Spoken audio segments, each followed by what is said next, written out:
to This is Baseball. I'm Brandon Johnson, and this is going to be a Kansas City Royals focused episode. I feel like there's a lot to talk about for the Royals over the first almost month of the 2024 season. And I'm excited to do this episode because it's the end of April and the Kansas City Royals are still worth talking about. And that has not been the case for, almost 8 years. 2017, really. When the World Series core departed is really the last time this team was worth talking about past April. Or even up to the NFL draft. So, as of today, April 23rd, the Royals sit at 13-10 with, according to Fangraphs, a 25% chance of making the playoffs. So basically a 1 in 4 chance of getting into the playoffs today. Now, honestly, I'll take those odds.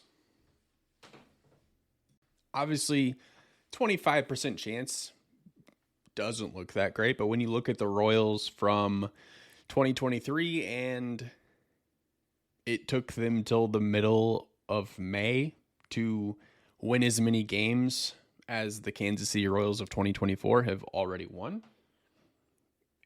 It's notable.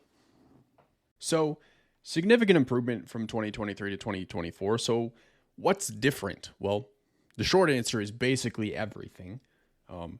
Only 7 players from last year's opening day roster returned to the 2024 team. So the Royals front office said, we've had about enough of that and we're going to do something completely different.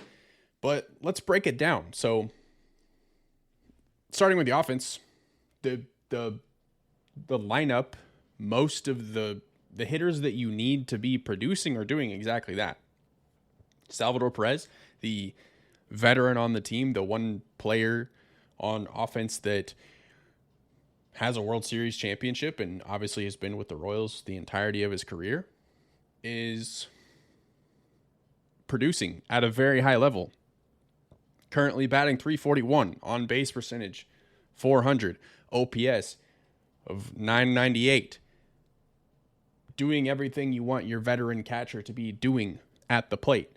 Now, I know that being a catcher, you don't typically think of somebody being an offensive powerhouse, but that's exactly what Salvador Perez is, who, oh, by the way, hit his 250th career home run and put him 10th all time among catchers in career home run numbers.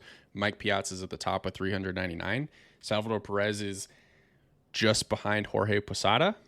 So Salvador Perez is going to continue to climb that ladder. Can he hit 150 more home runs and surpass Mike Piazza for most home runs by a catcher in a career? If he stays healthy, I don't think it's crazy. I just don't know how much time Salvi has left. Now, let's move on to the young superstar Bobby Witt Jr., who obviously got his payday by the Royals this offseason, batting just under 300, on base 347, OPS 910. Just kind of following Salvador Perez's lead. Bobby Witt Jr. is living up to his contract already. He is just producing, again, at a high level. Vinny Pasquantino, coming back from his injury this season, has quite honestly looked good. And I didn't really know what to expect out of him coming off of an injury, but he's definitely impressed. He's a mainstay in the Royals lineup, and he might be next on the list to get a big payday from the Royals. Now, MJ Melendez, another one of those young players that he's doing okay. He's having a little bit of a slump right now, but obviously that's something that's going to happen to every player during the regular season at some point. Michael Garcia, who's been the leadoff batter for a lot of the Royals season, is not producing the way that you want him to right now, but overall, really happy with most of what the offense has done. I know it seemed like they've been kind of hit or miss, and that's a little bit true. I think something that the Royals need to do is, one, capitalize on having runners in scoring position and They need to play small ball a little bit better, which obviously goes hand in hand with scoring with runners in scoring position. They've had a lot of power. They've hit a lot of balls out of the park. That's where a lot of their runs have been generated, and that's not really what the Royals are built to do. So you'd like to see them get runs in a different way that doesn't necessarily mean that the ball has to leave the ballpark. Obviously, you're not upset about that, but can you play a little bit of small ball and not have these offensive kind of outbursts and then just go silent the next day, then have this big offensive explosion again and then turn around and go silent? Let's talk about their defense for a second. The Royals are best defense in the league right now. They just now gave up their first unearned run. So not committing a lot of errors, and when they do, they're getting out of those jams and not doing any further damage than just the error. So definitely good to see, and that's honestly something that the Royals have thrived on, is building a team that is going to be one of the better defensive teams in the leagues. I mean, that's part of why they were so successful on their World Series runs, was because they built a team that was good defensively, great defensively. I mean, there was a point where you could make a case where maybe 5 Gold Glovers from this roster at one point in time. And now let's move on to the pitching staff. They currently have a 3.26 ERA, a whip of 1.25, and then an opponent's batting average of 241. So all really solid numbers. Starting pitching staff has been phenomenal for most of the season. Just over the last couple of days, Cole Reagans and Brady Singer both had rough outings, but outside of that, the Royals starting pitching staff has produced a lot of quality starts. Seth Lugo has been the best starter on the roster so far. Michael Wacha has been serviceable. Alec Marsh has obviously been impressive. And then Brady Singer and Cole Reagans, those young guys, are doing what you want them to do. Now, obviously, like I said, they both had back-to-back rough outings, but that's to be expected with any pitcher. You can't have, a perfect 30 starts in a season from your starting pitcher. You just hope that they don't pile up and just have one bad start after the other. You hope that you can kind of have a bounce back after a rough outing. Now, I've heard a lot of people talk about the Royals' 13-10 record and kind of discount it because they've spent a lot of the schedule playing the Chicago White Sox, who are going to be one of the worst, if not the worst team in Major League Baseball this season. They played the White Sox 7 times. They've won 6 of those games. And they've already finished their season series against the Orioles and lost it. They won 2 games out of 6.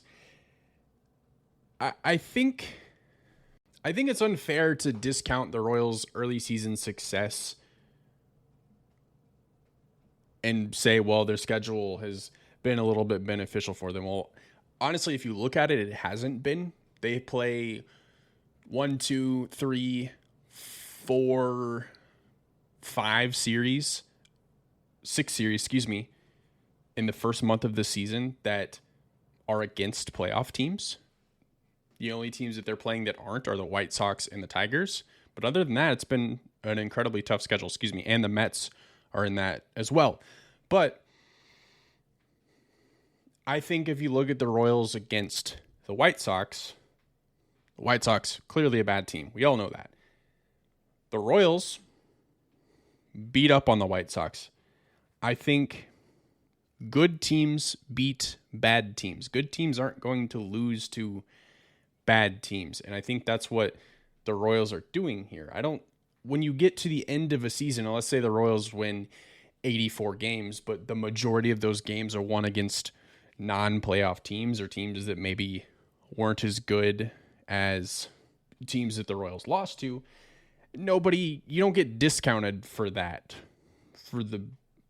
unless you're talking tiebreakers. But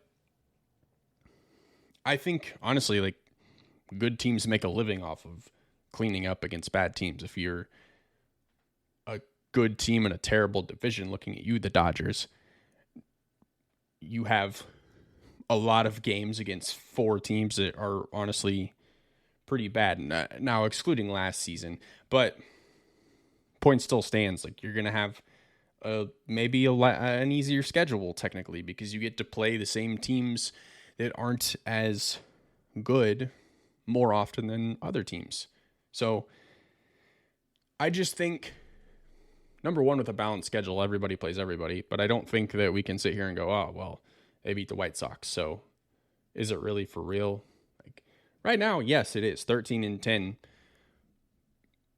in the last full week of April for the Kansas City Royals is exactly what you want out of your ball club. Sure, are there some wins in there that probably got missed? Yeah, I can look at this schedule and see a few times where some games got away from them, or, Will Smith was allowed in the game and blew it or almost blew it, which that guy, if the Royals are serious this year, they got to put a countdown on that dude's time with the team, because he has just been an overall negative for this ball club. But I'm looking at Fangraphs projected standings, and it has the Royals at finishing at 84 wins. As the Cleveland Guardians at 96 wins. Now, Cleveland Guardians have gotten off to a great start. I don't think there's that big of a gap between the Royals and Guardians at this point. I do think, however, if the Royals are going to win 84 games, they are firmly in the hunt for one of those wild card spots. But I just think that the gap, again, between the Royals and Guardians is smaller, and the Guardians are more of an 85-win team, and the Royals, maybe they are an 84-win team. But even if, let's say the Royals, they do win 84 games and they miss the playoffs entirely, if they win 84 games and the Guardians win 85 games, that means that the Royals are playing meaningful baseball all the way through the regular season, even though they came up short, which, again, is significantly more than we would be asking for, because right now it's just, hey, be average, be relevant, and that's exactly what they're doing. So it's hard to even look at some of the shortcomings that we've seen so far this season and be upset about them, just because I think they're so far ahead of where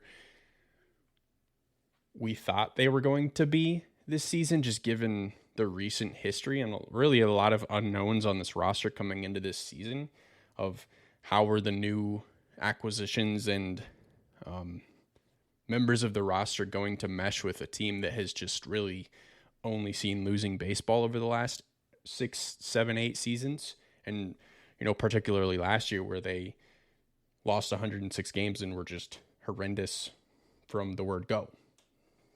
Now, let's move off of the Royals for now and just hit a couple of highlights from the weekend. I think the biggest one for me is Shohei Ohtani surpassed Hideki Matsui for most home runs by a Japanese-born player. Now, Shohei Ohtani has obviously broken that record, and he's going to obliterate that record by the time his career is over. Now, I don't need to sit here and tell you how good of a player that Shohei Ohtani is or is going to be, but his stats and records that he may or may not hold by the time he is done playing is going to be absolutely insane. And I am very happy that I get to live in a world where Shohei Ohtani is playing baseball at the same time as me being on this earth, because it is definitely a sight to see pretty much every night. Now, I'll leave with this. So, Aaron Boone got ejected in the first inning of the game the other night because a fan was squawking at the umpire, and the umpire thought it was coming from Aaron Boone or the Yankees dugout, and it wasn't. Aaron Boone was just standing there, and you have the camera on Aaron Boone. Whenever he finally gets ejected, the umpire was like, "That's it, you're out of here." And you can literally see Aaron Boone sitting there saying absolutely nothing. He's just standing there. And the first time it got brought up as a warning, Aaron Boone said it wasn't me, and the umpire, Hunter Wendell, said, I don't care who it was. You're not going to tell me how to do my job, basically. And again, it happened again, and he sent Aaron Boone packing, which this is not the first time that an umpire has ejected somebody for a completely stupid reason. I think most notably is the one where JT Realmuto got ejected for, I don't even know what. Just look that one up. It's really stupid. But yeah, I think the problem here is these umpires, I think, have really fragile egos, and Hunter Wendellstead's feelings were hurt about whatever was being said to him, and he just assumed that it was coming from the Yankees dugout, and he ejected Aaron Boone very early into a game. And I think this is a situation where the umpire was very clearly in the wrong. I feel like they could have just gone to a video booth or video review and listened to the argument that Aaron Boone was giving for it not being him, and doing just a slight investigation and seeing that, oh yeah, it wasn't Aaron Boone or anybody. It was a goofy fan just heckling the umpire. But instead, yeah, Aaron Boone got to sit in the dugout got to sit in the locker room for the rest of the game that had basically just started. So